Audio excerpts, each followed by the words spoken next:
President Trump is set to announce the administration's first trade deal today with Britain. It's Thursday, 8th of May, and here's what you need to know.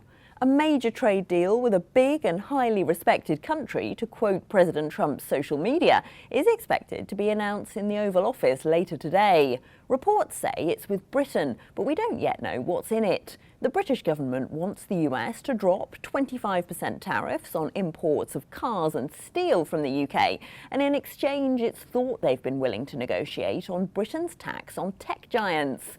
The UK government does say, though, that health regulations that block a lot of food imports from the US are not on the table. Our chart of the day, then, is sterling. It's jumped against the dollar on that news. The Bank of England is expected to cut rates later today. It has been moving more slowly than other major central banks because of worries about inflation, but investors are listening out for clues it's prepared to go further and faster. They're pricing in another 3 quarter-point cuts this year, taking rates from 4.5% now to 3.5%.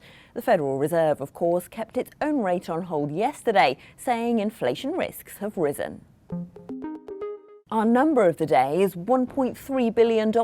That's how much Toyota says it will lose due to President Trump's tariffs in April and May alone. The world's biggest car maker is forecasting a 21% drop in profits in this financial year, saying the rise of the yen against the dollar is also a problem.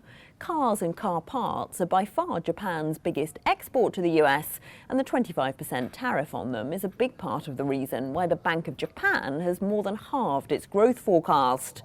Toyota is unusual in offering any forecasts at all. Many European automakers, along with Ford, say the picture is so uncertain they can't offer guidance. And our stock of the day is Lyft. It's expected to report lower growth when it reports later, like rival Uber, which recorded its worst quarter since the pandemic lockdowns yesterday.